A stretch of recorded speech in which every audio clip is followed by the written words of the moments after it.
Hey guys, welcome back to the channel. In today's episode, I get to talk with Tommy Nguyen from Rockwood Kitchens and CanadaKitchens.ca. He is the CEO and co-founder. Me and Tommy actually go way back in my high school years, and it's really cool to get to have a conversation with him. I think 20, almost 15, close to 20 years of not really seeing him, and just to be able to see some of the things he's been able to do building his business, and just hearing some of the lessons and stories that went with building his business. So I hope you guys enjoy this conversation. Okay, I got Tommy Nguyen here today. Tommy, how's it going? Good, man. Nice to see you, bro. It's Been good a to while. see you. Yeah, it has been a while. I think the last time I actually seen you in person was around 2004, maybe. Yeah, that's a long time ago, bro. You, Yeah, you because were still a boy, man. yeah, I think I was just I It think I was a was senior in high 15, school. 16. Yeah, Yeah, 15 or 16. Exactly. because I think the last place that you lived, I remember that place burning down, and then you moving. You remember that? Yeah, it was in that. Yes, exactly. It was in that ammo, and you guys were the one to help me pack my shit in the van to move to Vancouver. I remember that. Yeah, it's crazy. Wait, you and your brother Joanne and stuff were still there at the time. It was a long time ago, bro. Yeah, yeah. Life goes by quick, right? Holy smokes. Yeah, exactly. That's a good old day, bro. It goes by quick. So right now, like we were just talking earlier about you just starting the cabinetry business and how it was starting kind of with an online focus, and Yeah, then kind of just well, like focus to a more like brick and mortar. And now you guys are doing like 8 figures of revenue yearly. yeah. Well, yeah, we're pretty proud of what we did. Actually, it's all started off as like fun and game. Not gonna lie, like I didn't expect much from it. I just basically was trying to get a new kitchen, right? Hmm. At the time, because it was really weird. Like how sometimes things just happen, and you don't get to pick your career. Like the career pick you actually. You know what I mean? What you can do is take the opportunity or not. That's all you can do. And Interesting. and yeah, because people ask me, right? Hey, bro, like, how do you guys get into this business? And when I tell them the story, they actually kind of were really shocked. So, at the time, my wife was pregnant. She was 8 months pregnant with Jacob, right? Hmm. My first son, and I had a water leak in my kitchen, and it was like, but I didn't know it was just like little drop, and then after like I swear, I got like 2 weeks later, there's mushroom growing out like behind my peninsula, right? And I'm like, what the fuck? Like literally, there's mushrooms growing out of my freaking peninsula. Like, and I'm like freaking out. So I'm like, whoa, where did this come from? Then all of a sudden I see like mark, right? Like marks when I touch the cabinets. And I'm like, so I'm trying to trace where it was. And then I got to where the sink was, and I see that there's water damage there. And I'm like, oh man, I need to get a new kitchen because this is bad. It's old. You know what I mean?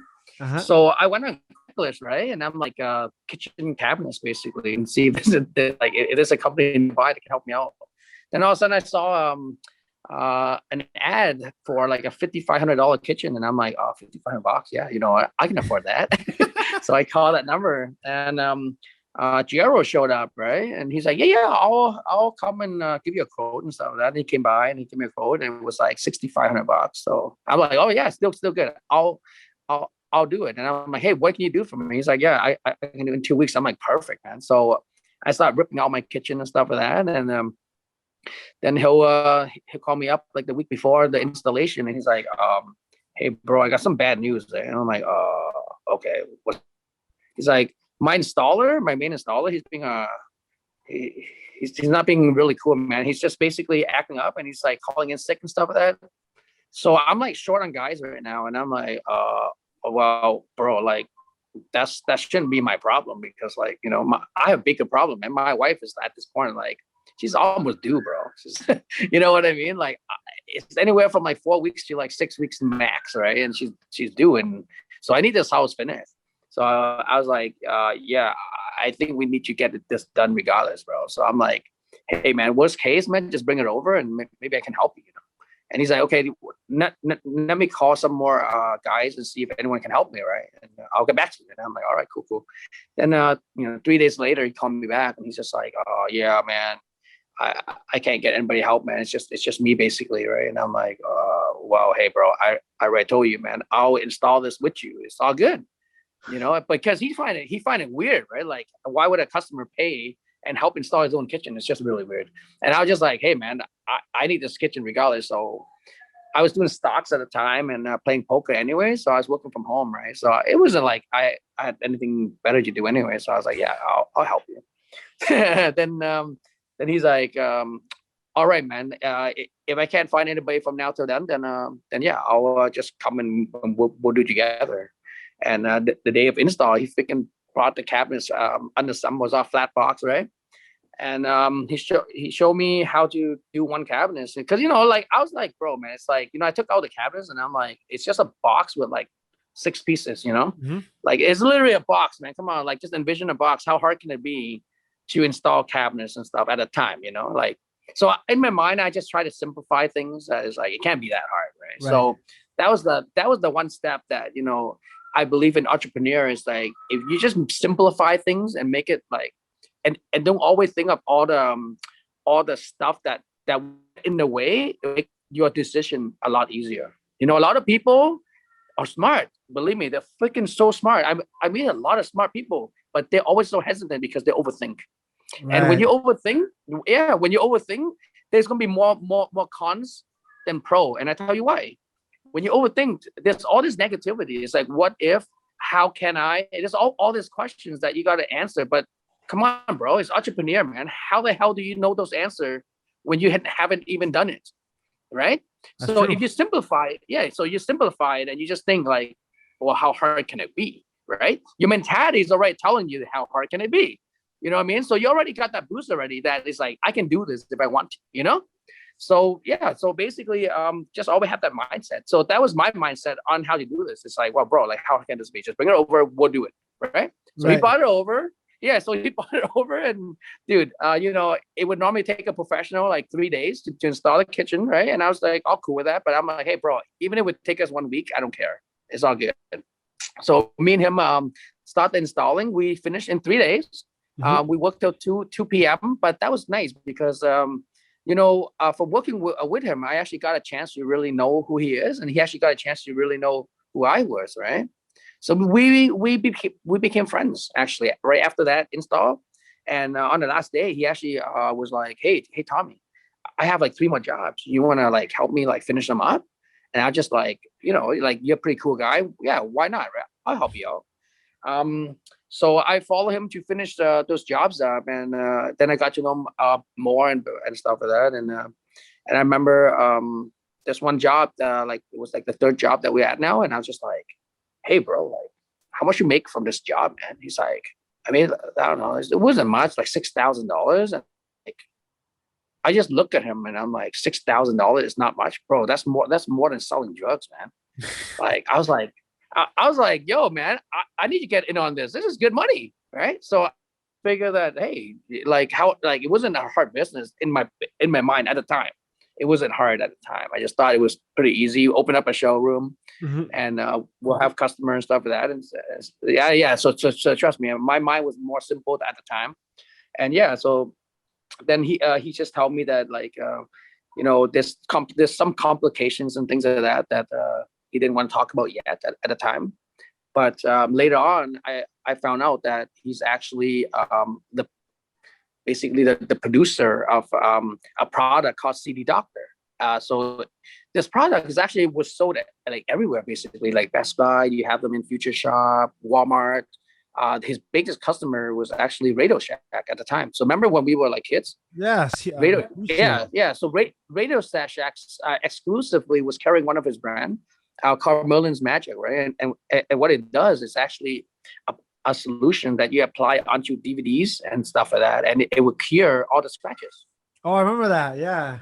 Yeah. So when Radio Shack in the US filed for bankruptcy, right? Like, they basically bail, and they didn't pay him his money, So all this debt from Radio Shack, and he's like, shit, man, like, how the hell am I gonna survive, right? Yeah. So then he had to declare bankruptcy with them. So he went through bankruptcy. So that was the reason why when I was like, yeah, let's get into business together, and he was hesitant because he was afraid that it's going to affect our like credit score and stuff when we borrow money from the banks and things like that Right. to expand into business. Because in business you got to have money to make money, right? Mhm. And without the bank help, it would be pretty hard. Like most businesses in the first 2 years are struggling, right? Yeah. So he did the calculation. Yeah, like if things don't go like according to plan, this is how much we got to put in and stuff like that. So I look at those numbers and I said, hey, it's actually not that bad. It's like me just buying one other stocks anyways, right? Right. So I told him that, yeah, bro, it's okay. If you want to do it, still want to do it, right? Like, we'll just do it. Like, open up a showroom. I have this amount that I can play with, and we'll just work hard, and then you'll teach me the like whatever you want me to do, and then I'll just freaking grab the ball and run with it. I suppose I have no idea anything about reno, man. Right. I just basically so then we started the business, and we opened up to save money, like how most people would hire people and stuff like that. We're like, no, we'll just do all the work on our own. So we went to Home Depot and Princess Auto, and we bought a bunch of like sawzalls and screws and like everything, like you name it. Then we started like cutting down walls and do all this crazy stuff to the showroom. So yeah, so we managed to save a lot of money, but that actually taught me a lot as well too, about like the installation process and stuff like that. So right off the bat, I already learned a lot already. And then we just kind of like keep going from there. And I remember like yeah, like the one thing that I would say for sure though is that there will be a lot of challenges. Like, there will be a lot of unforeseen challenges no matter what business you get into. Like, that's guaranteed already. The only difference is basically finding solutions. Right. I You think a know, lot of people struggle with that. And I think a lot of people also, they, like you said, they overthink, but they make it a lot bigger than it is, right? Like, they project it to be like 10 times what it is before it even starts. Right. So like, yeah. Well, yeah, yeah. how can you fail? How can you already fail if you haven't even started? You know? Yeah, if I like to be, yeah, to be honest, I was very fortunate that I got into business with Jero anyways, because he's very similar to me. Just we have different skill set, but as far as the energy that he produces is quite nice too. Like, he's a very positive, upbeat person.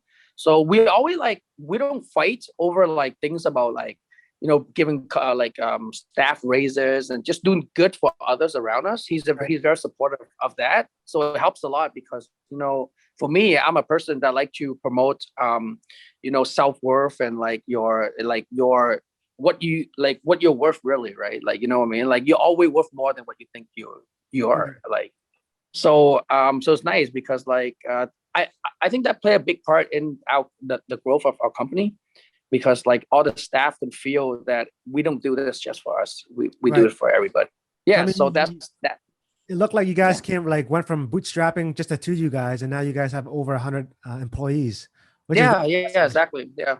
Yeah. So we have like over 100. To me, they're all my family, bro. So I treat them really well, and they treat me honestly like really, really well. We both share the same vision, right? Like, the key here is like, me and Jay always project that we have plans for every year. So in this during staff party, we already have our staff party the first year we were in business, and we were giving away like iPhones and stuff at the time already.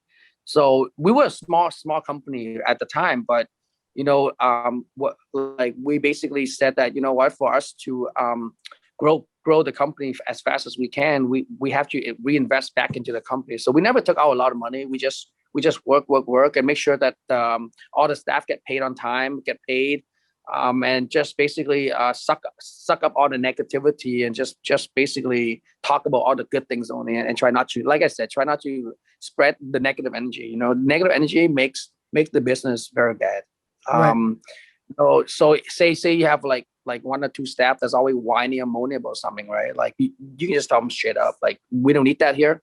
We like, I'm serious when it comes to work, or even Jero as well too. Like, when I train all my staff and the new team members and stuff like that, right? My philosophy is, once you check in, once you clock in to work, we are in work mode, right? And let's take everything serious, Right. and then we all have a role, right?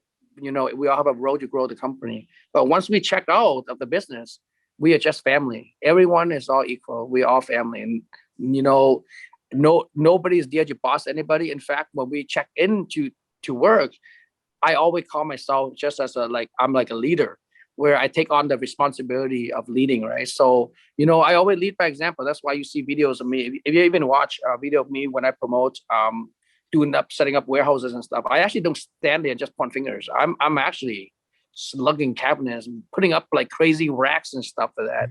And the staff are like, whoa, man, if our like general basically are doing all this, man, we can't just step back. We gotta work even harder. So it basically give that fire, like, a more gas in the fire, basically, so that people feel the adrenaline to work even more. So like this one time, I like the craziest was when we were setting up the Calgary warehouse. That was crazy. It was like 50,000 square foot. And honestly, a project like that, I'm not gonna lie, it should take about 9 months. About 9 months from start to finish, basically. But we did in 4. We worked literally 7 days a week for 12 to 13 hours every day. And nobody ever once came to me, hey, bro, like, I think you're working us too hard. No, they actually never once complained. And they actually felt like what I was going through, because I always just tell them that our mission is to be the biggest in Canada. We want to be the biggest kitchen in Canada. But to get there, we have to do what many company is not willing to do, which is working our ass off, right? Right, 100%. You know what I mean? Yeah. It's easy to talk. It's easy to say, we're going to be the biggest. But if you don't really do the work, put in the work, you're not going to get there. And if you only have just you and if it's just me and my partner that's working hard, no, forget it, man. It ain't happening. We can't drag along like 90 something 100 staff with us, to basically get to our destination if it's just us two. So you have to really print out this vision, and the way to do that, right? A way to really do that that's efficient, that I noticed, is always say what you're gonna do. Always say what you're gonna do. So if you're not gonna say it, that's cool. But if you say it, you have to do it. Yeah. Right. So they know like your word is what it is, right? Like you can't. Yeah, exactly. Like they know your word means something, right? Always make your word worth something. Okay. You know what I mean? In whether it's your regarding relationship, regarding family, regarding business, your word gotta mean something. Think of it this way, right? If you're telling your wife, right, or your fiance right now, right, that you're gonna take her to Italy, for example, right? And then you don't, it's like you lose credibility. People don't listen to you no more. But if you always do what you say you're gonna do, it's implanted in the head that is a serious guy that always say what he's gonna do. So make sure like this is gonna happen, right? So it's proven track and record that it's gonna happen. So in our company, like it's been like that. So before we actually make plans, say something, we always think about it and be like, yeah, no, that's solid. Let's do it, right? Then now everyone's like, yay, we're gonna hit that. So every year when we say we're gonna open 3 stores, at first people were like 3 stores, how the hell are we gonna manage that, right? But then when we say we're gonna do it, we're gonna find a solution afterwards. So people are like, well, what about this? What about that? I'm like, hey, we can deal with that later. Just open it and deal with it later. You know what I mean? 100%. Just don't think too much. Yeah, I think a lot of people like instinctively they try to think everything as 1, 2, 3, 4, like in steps, but sometimes like it doesn't happen that way. Like, no, you solve number 2 later. You solve this. Yeah. Trust me, that is not how entrepreneur work. I'm gonna say it straight up, man. All the problems and issues that comes they're all different, man. As you get bigger, you just encounter so much more, and that's the fun, though, right? That's the fun. If you're a true entrepreneur, a problem solver, right? Like, if you're a good problem solver, you actually like this kind of like all this challenges, though, because those challenges that's going to make you become who you will be, right? So you know what I mean? Like you want those challenges to happen, right? But I think a lot of people struggle with the stress of handling that, like having so many people rely on them to solve the problem, being the problem solver, being the guy with all the answers. And sometimes you only know you have the ability to figure out the answer somehow. Yeah, exactly. Like that's the thing. If you truly believe in yourself, in your team, in your mission and your vision, you will find an answer. Just believe in that. As long as you believe in that, you will find an answer. That's something that I can guarantee. So is that something that you always had like growing up as a person, or like installed in you, or because a lot of people like naturally don't have that ability? Yeah, well, that's the thing, right? You have to build that confidence slowly, right? Like this. I give you an example, right? Like say, there's a lot of good-looking guys in school, like back in school, right? They're better than me, right? And I remember like some really good-looking guys that are my friends that are not getting the girls because they're just so shy about showing who they really are. Hmm. And they just don't have the confidence, right? And then guys that already kind of went through it and they managed to say hi to the girls and finally have the first girlfriend. They just have that momentum, that Right. like, oh, I if I can do it once, I can do it again. You know what I mean? In business, it's the same thing, right? Like I think if you train yourself as a younger age to have confidence, so yeah, confidence play a big role. So for the people that's watching this, to train the next generation, I'm being honest, like basically praise, make pass on energy. Say if your kid is doing something great, be like, oh my God, like you're doing, wow, that's amazing. You know what I mean? Don't just hold it inside so that they don't know. Good to know that you're doing something good, it's something right.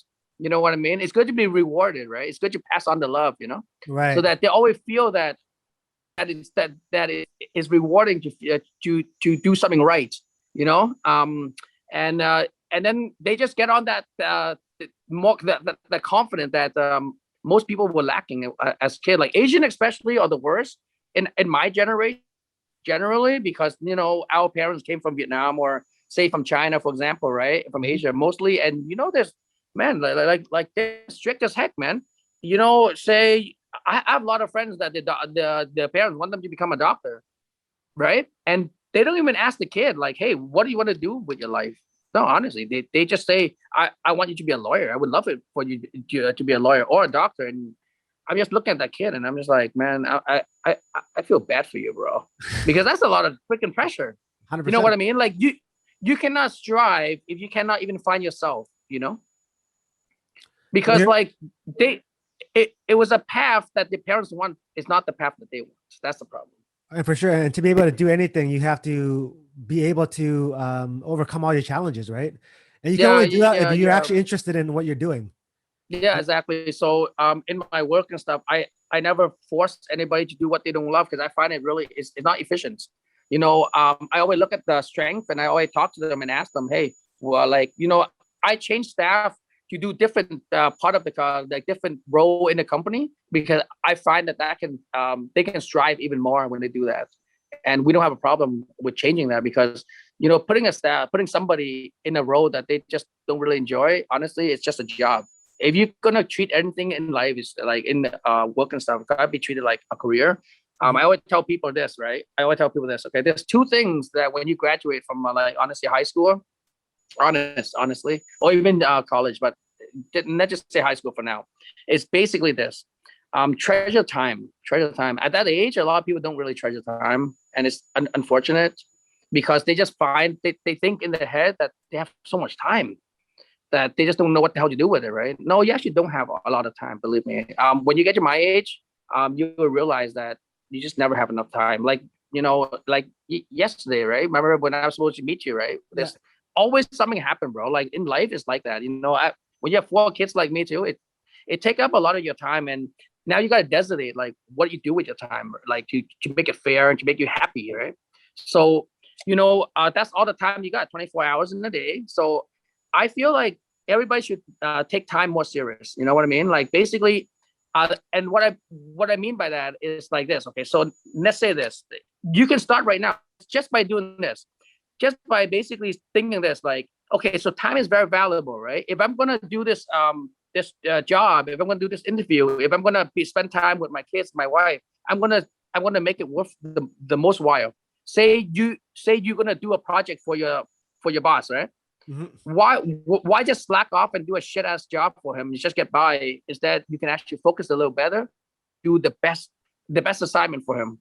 You know what I mean? Because it costs the same amount of time, but that's where opportunity comes out, though. You know what I mean? Opportunity come to you when you basically appreciating time more than the money, Right.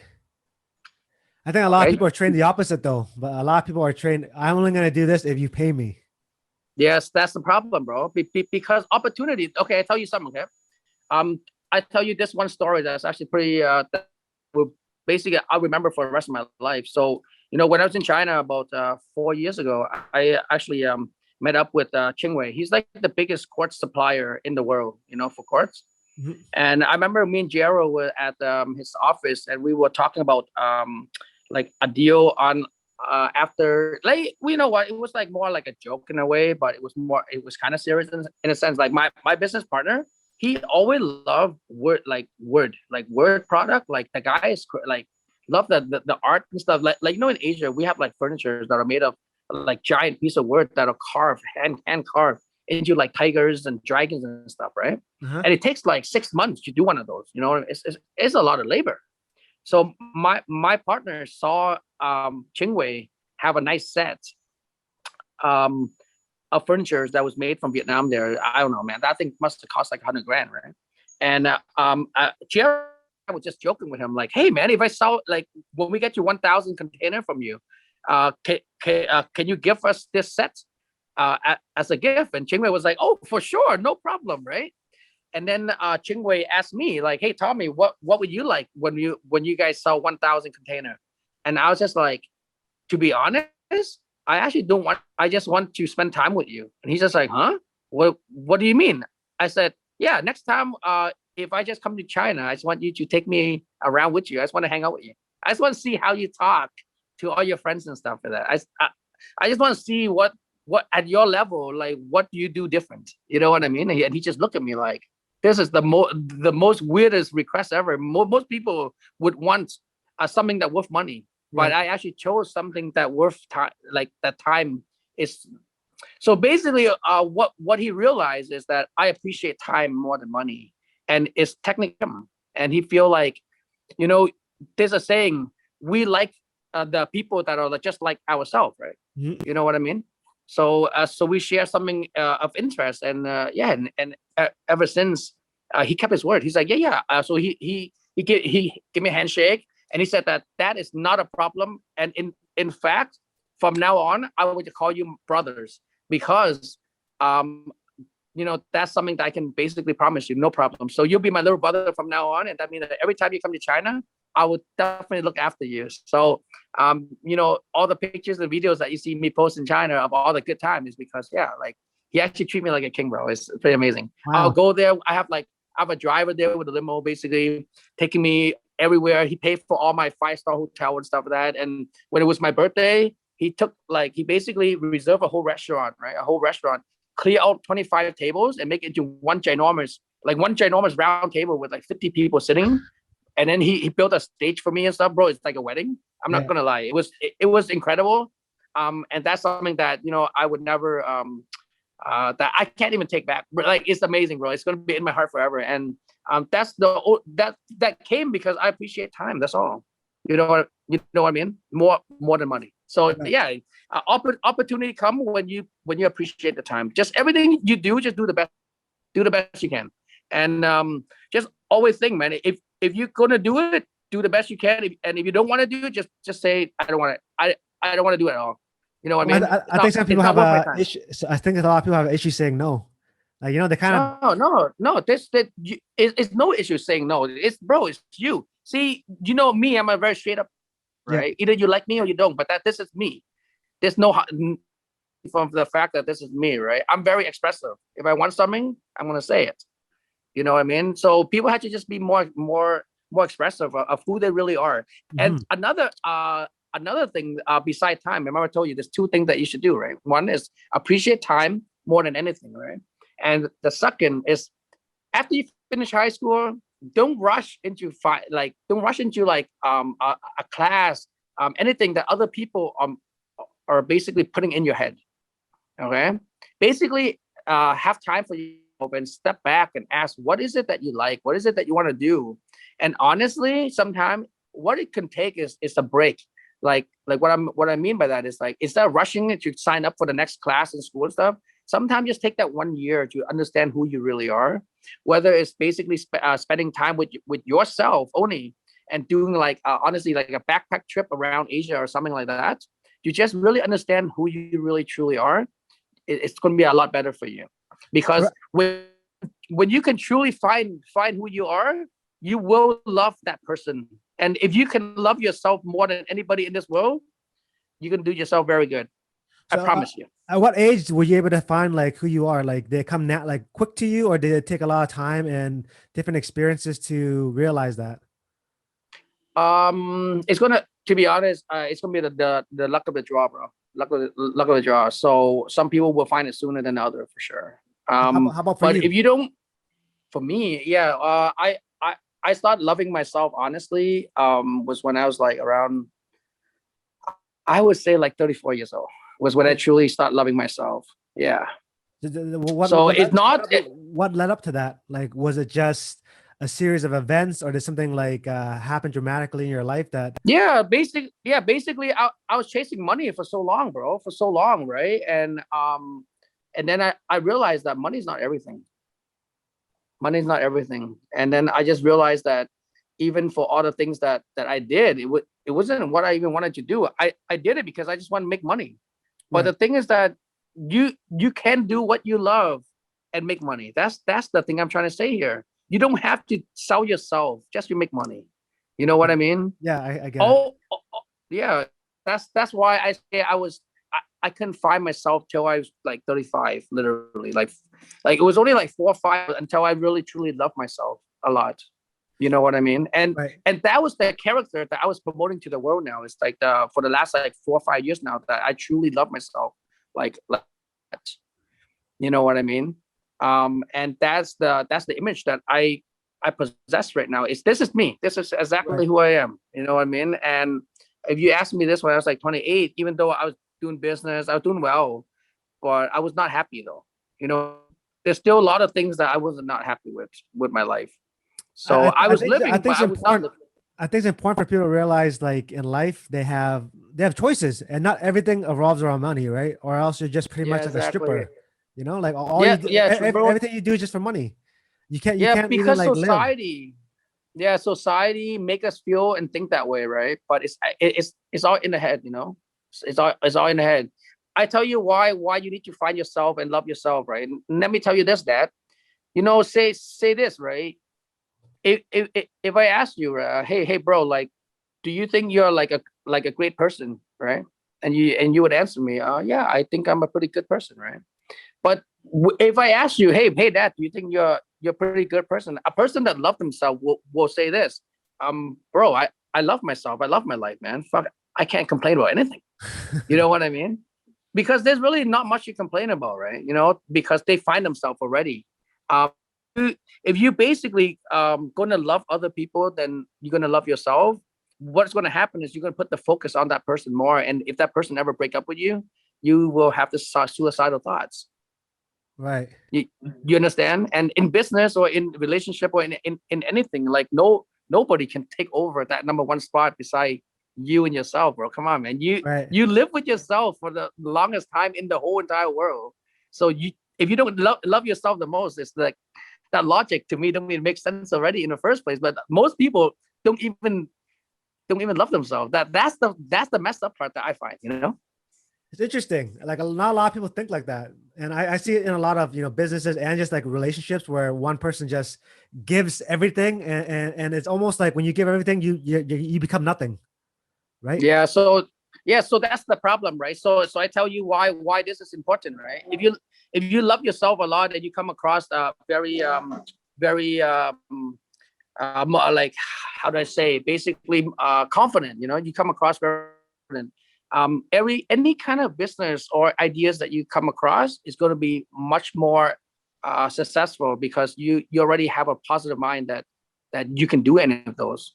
And you know, a positive person basically produce this energy that is hard to explain, but it's an energy that people get attracted to.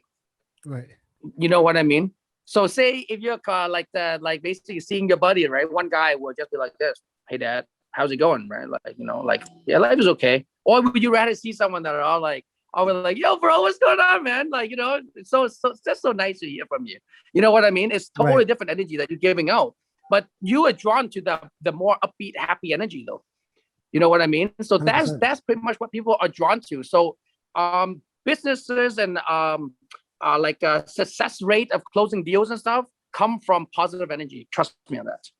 You don't have to know the business inside out, but you gotta give good energy. Right. And what about Okay. work Yeah. ethic? Like, how did you develop your work ethic? Well, yeah, that's what, once again, you love what you do, right? Because I do for the passion. I don't do for the money. I do for the passion. And that basically will make me want to work more, because I feel like if I don't do enough, I just feel like time, you know what I mean? And that's, time is so precious that I don't want to waste that.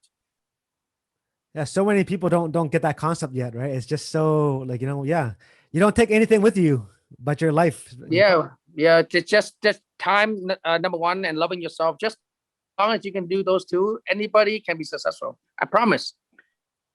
But that's the thing. It's easy. It's easy to say to find yourself, but if you don't invest and basically learn who you really are, you're not gonna find it. I'm not gonna lie. You're not gonna find it. Well, I think all people have a tough period in their life where they struggle with something, and they either make the choice to figure things out on their own, or they just give up. And I see a lot with people. Like some Well, people that's just like, yeah. Well, giving up is obviously the easiest thing, right? Obviously, that's the easiest choice, right? But it doesn't have to be that way, though. You know what I mean? mhm. I Yeah, mean, yeah. you only like out of the game when you stop. If you keep going, you just keep learning. Yes, exactly. Yeah.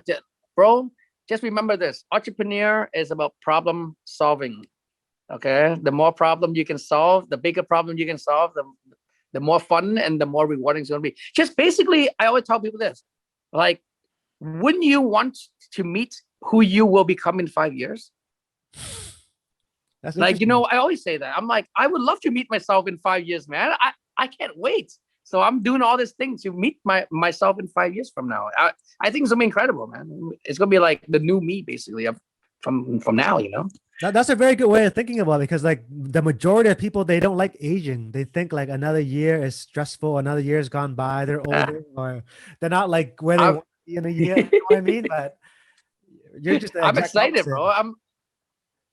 bro. I'm pretty excited because I told you I love every second of my life, and I'm gonna basically live to the fullest. And in 5 years from now, all I'm gonna do is gonna look back, and it's gonna be like all these memories of how we got to where we are. It's gonna be amazing, you So, know. so your goal is to be the biggest kitchen cabinet company in Canada and then the world eventually.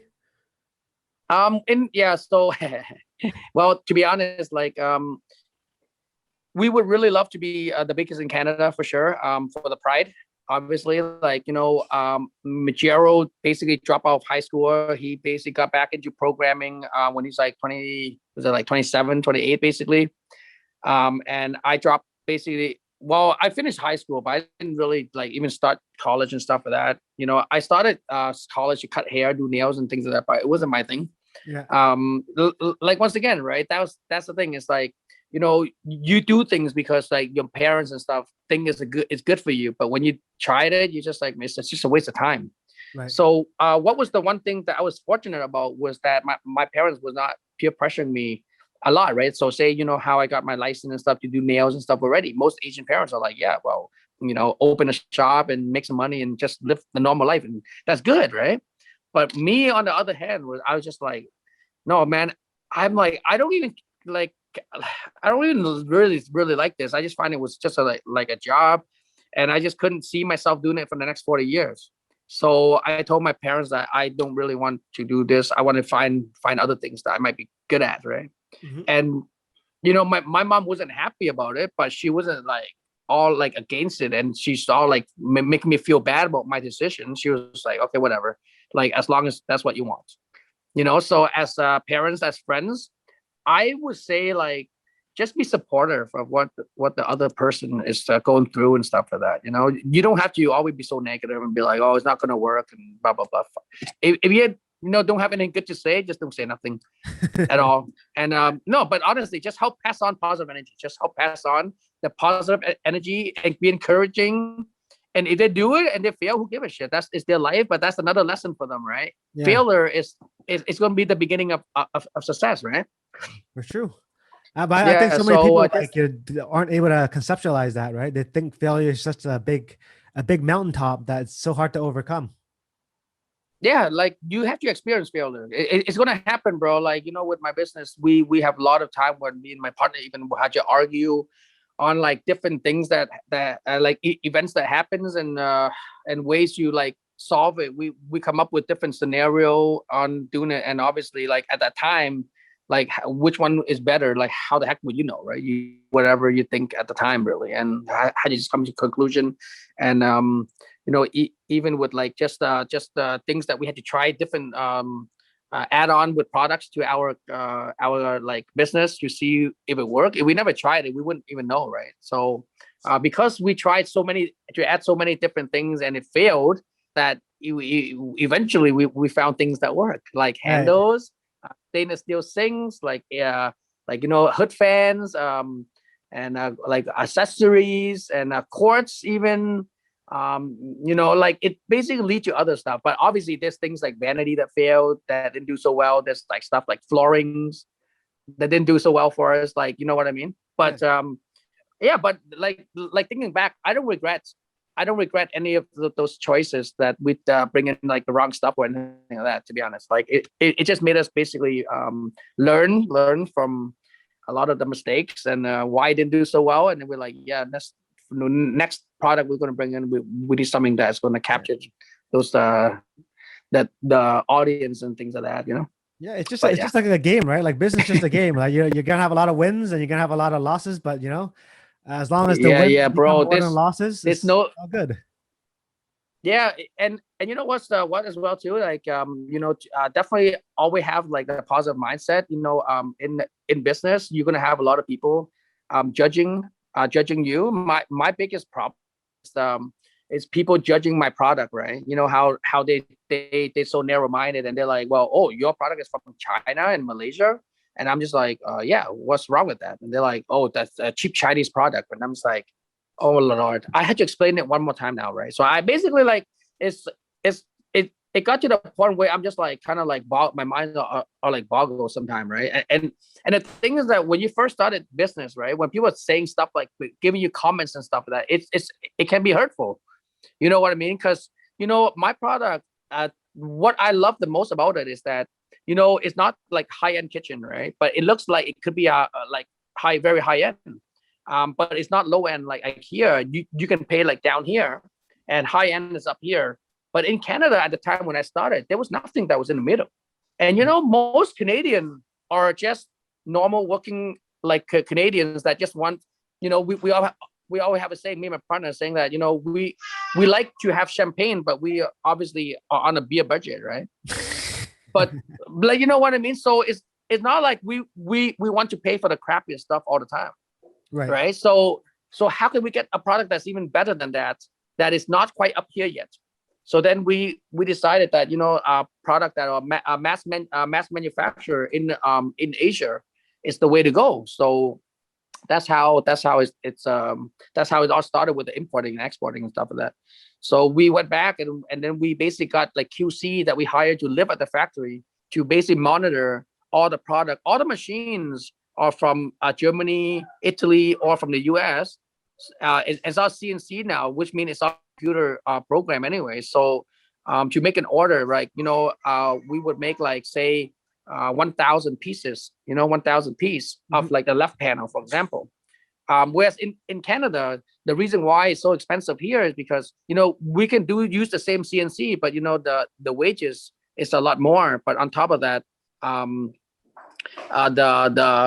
the rent and everything, the overhead is quite a bit more over here, and we can only do so many kitchens as we go like that, right? Say there's a rich person that wants the same kitchen, and he's gonna be paying $80,000, but with us, you can pay 35,000 for a very similar kitchen. Right. The only difference, like the material is the same, the CNC is the same. It's just the people making is different. But if we have good people with good QC, like good quality control people overlooking the manufacturing, then what different is it exactly? Because we're doing all the work here anyways. We're assembling the cabinets here. We're installing here. We're doing Right. all the the installation here anyways. So So the what labor difference cost does is it just the make? difference, right? You're just paying a Exactly right. premium for the Exactly right. labor. So then I tell people this, right? That I'm like, well, before you start kind of like giving such negative comment about China and Malaysia, Vietnam and stuff like that, then why don't you look at it this way? If you ever shop at Walmart, you got to understand that 85% of the product is actually made overseas. 100%. 100%. Right? And if you look at even your Apple product, right, and you're paying $1,700 for the iPhone Max 12, right? That's a lot of money. Mm-hmm. Guess where it's made, bro? Come on, it's made in China, man. Yeah, right? it's impossible not to. Yeah, but you know what Apple have that I like that's similar with our model is that they're very business mind from the North America. They always want to make sure that the product is a good product. Customer service is good. So our business thrive because we think like a good Canadian company.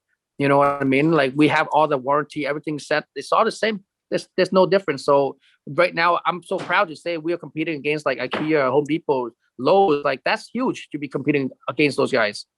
Yeah, You know what amazing. I mean? Yeah, that's a huge Yeah. scale. So people that basically bring a quotation from Home Depot and Lowe's, we killed it. We killed it, bro. We killed it. And customer are very happy with the product. You know what I mean? And it's like we capture, like I said, this right in the middle of this year. That's amazing. Right. So that's why. I was going to ask you, typically, how long does it take to install one of your kitchens? Yeah, well, that's the thing, right? So, like custom cabinets, basically it takes 4 to 6 weeks to make and install, right? I can have your kitchen for you literally tomorrow. Really? Yeah, because it's all pre-made. It's all in stock, man. Like we have over 100,000 square foot of warehouses that we stock everything. Like it's crazy. If you see our operation in person, you'd be like, this is insane. Like, have you ever been to IKEA at the checkout where you see a bunch of racks with all the product on there? Yeah. Imagine that, but only kitchen cabinets. Only kitchen cabinets. Yeah. So right now, like who are like your biggest customers right now? Are they builders? Are they like? Yeah. So that's the thing, right? So we basically started the company, and I started off with doing like the Rockwood Kitchens, and we sell a lot to the retail market, right? That was our main gig, is selling to homeowners. And then as we get to like the 10 stores, we're like, oh man, like we kind of like almost maxed out, man. I think we can do like 5-6 more in Ontario, Southern Ontario, and we can't really expand anymore. So at that time we had to really think like, how can we do it so that we can sell to the builders and dealers and stuff to expand faster. Mm-hmm. So 2 years now we've been working on Canada Kitchens, which is a totally new company that we started up and built. And that company is strictly dealing with all the wholesalers across Canada. And the beauty with this company is this: we're going to have showrooms, right? We're going to have showroom in all the major city of Canada, and all the contractors and designers and builders can actually take their customer to our showroom as is their showroom. Wow, so they don't have to shell out like hundreds of thousands of dollars on a showroom, but they have a business. Do you know what I mean? Right. So it's almost like a shared showroom, right? Like, how people share space. It's like a shared room. Yeah, exactly. Because what we care about is them buying our product anyways. Right. So it's there for them. It's a tool for them to sell the cabinets easier, because we know that if a customer can touch and feel this product, they will want it. Right. Because that's the tangible part of it, right? Like when you see something online, it looks nice, but you don't really like see you can't touch it. You can't really smell it.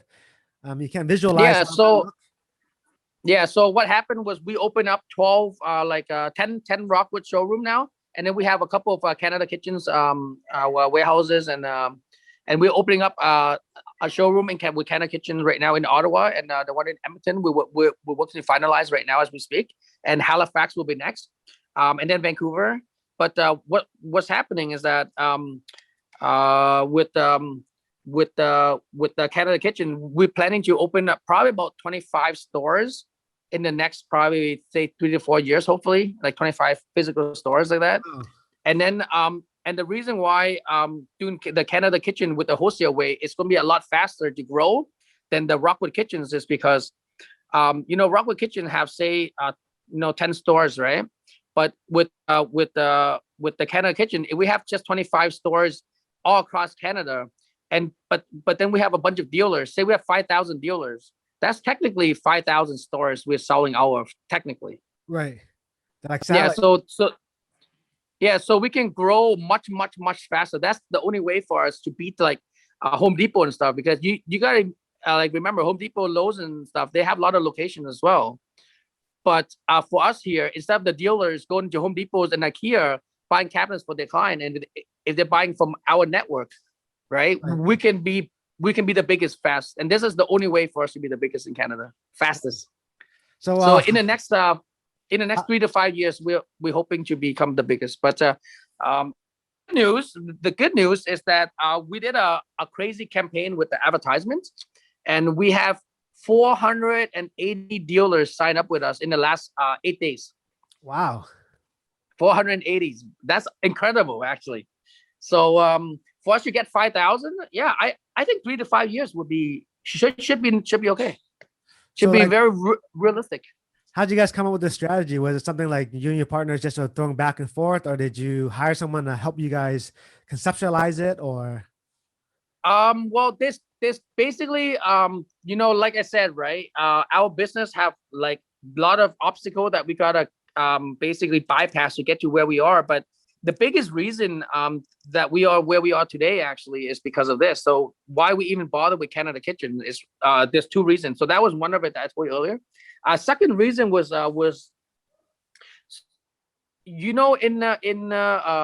like what 2 years, about 2 years ago, the U.S. when Donald Trump was still the president, he put the tariff on China already, right? So that was like that slowed down the relationship with China and the U.S. for the most part. But what really hurt the most was when there was anti-dumping on Chinese cabinets and also Chinese quartz.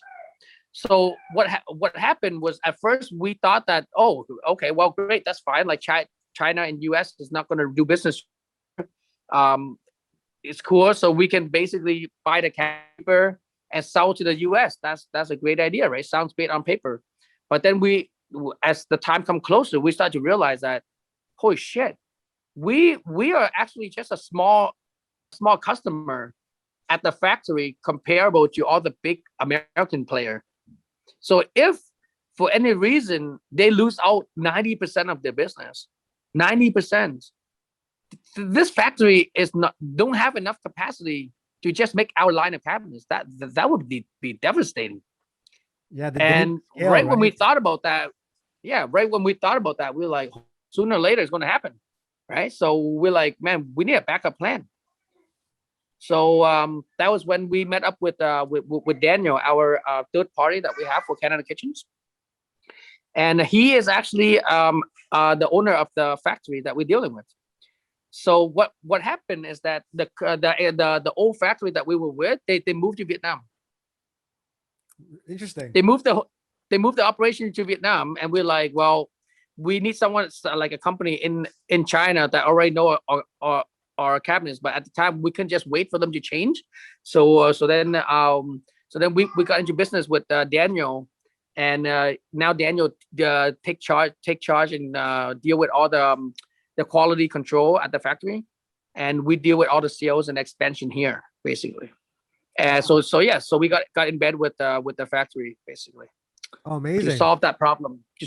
Yeah. So it was because of what happened. We had no choice but to look elsewhere. But because of that, of what happened, we are where we are today. And same thing. So with the COVID, like a lot of the IKEA and Home Depot and stuff don't have cabinets right now. They're back order for like 6 months. But we, on the other hand, we're fully stocked because Daniel reserved 20 container all the time at the factory for us. So we have like, say, at the factory, there's like 1 million square feet, right? And we have like over 100,000 square feet of warehouse space here.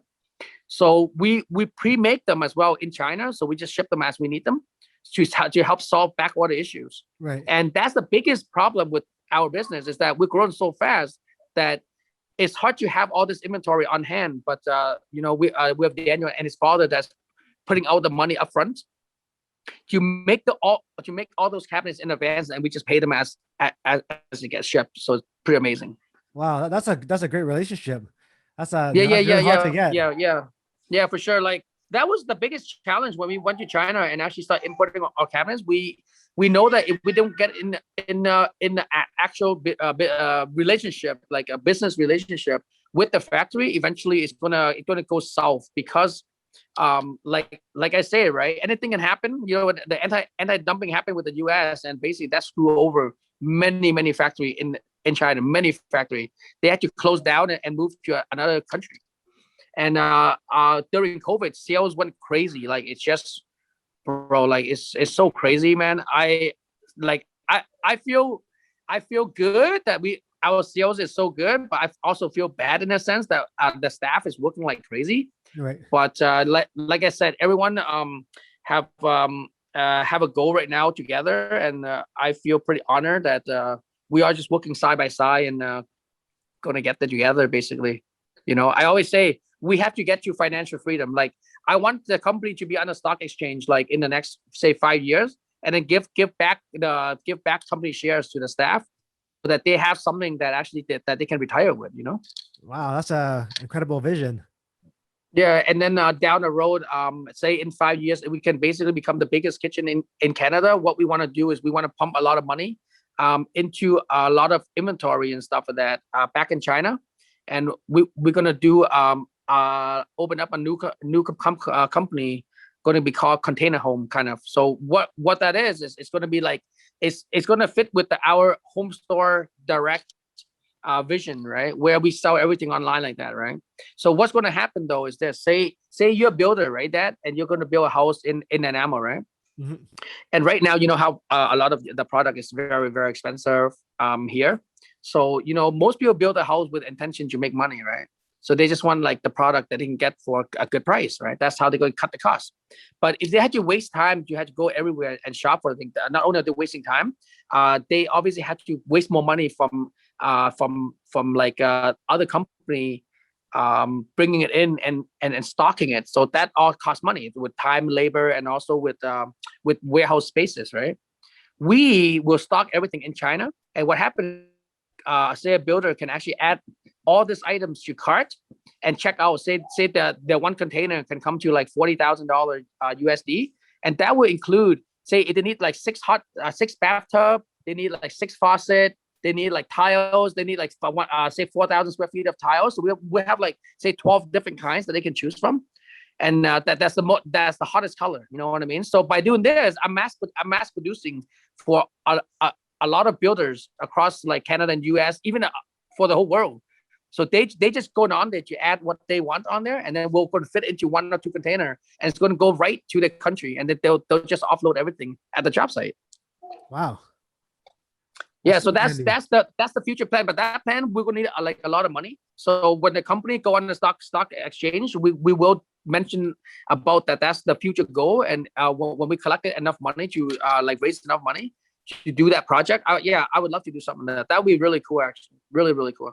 Because nobody's doing it right now. But it's going to solve a big problem. Yeah, you're a man with a huge vision and ambition, Tommy. Yeah. Thanks, bro. Thanks. I just want to do something that a lot of people will talk about. That, you know, this guy didn't have an education, but he have a crazy vision though. Like Steve Jobs, Bill Gates. It would be nice to be even close to comparable with those guys one day. You know what I mean? Like it would be so cool. Yeah, just get to work with passion. You know, it's amazing, bro. Yeah, amazing. So, Tommy, if people want to find out more about you or your company, what's the best place for them to find you? Yeah, so basically, right now, if it's across Canada, we are promoting Canada Kitchens. So it's canadakitchens.ca. Oh yeah, so once again, that's actually a pretty cool website that we got, like that we didn't pay very much for. We pay like $11 for the domain, because I assume that everybody like buy that domain back in the day already, right? But so me and Gerald always thought it was gone, but then one day we were in Guangzhou in China at the trade fair, and we were talking about wholesaling again and stuff like that. And he's like, "Hey, bro, man, what should we call our company, man?" I'm like, "Man, I really love Canada Kitchen, bro. If we can get that, that'd be amazing. We're representing the whole Canada, basically. You know what I mean?" And then all of a sudden he's like, "You know what? I'm going to check it and see if it's available." Then all of a sudden he's just like, do, and then it's like, bro. I'm like, what? He's like, dude, you gotta come here. You gotta come here. So I'm like, so I come in. He showed me. He's like, dude, what do you see? I'm like, CanadaKitchen.ca available for like $11, and I'm just like, dude, buy it right now, man. So we bought that domain, and then we bought Canada Course, our website as well too, and then we bought Canada Vanity, just in case. Yeah. So yeah, so we bought them in advance, and it's a powerful name. Yeah, like anything that you do, basically pick a name that have sentimental value and meaning for you and other people, right?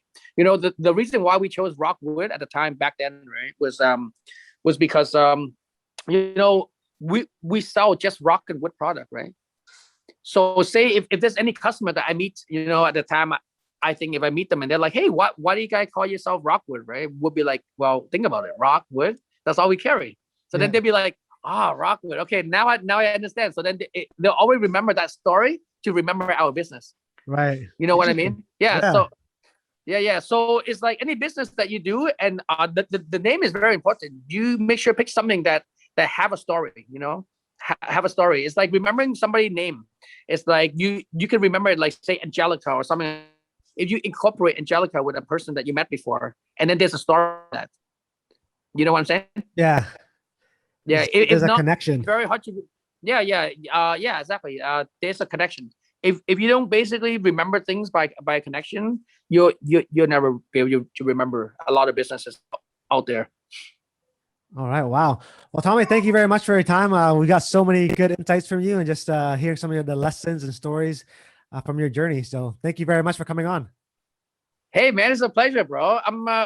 I hope everything goes well with you and stuff like that, and your channel. And if you need me for another talk or something like that, feel free to call me. All right? Yeah. Fantastic. Thanks again, Tommy. Yeah. Take care, bro. Bye. Bye. All right, guys. Thank you again for watching another episode. If you liked the conversation we have with Tommy, keep on watching for more videos of conversations like that with other entrepreneurs.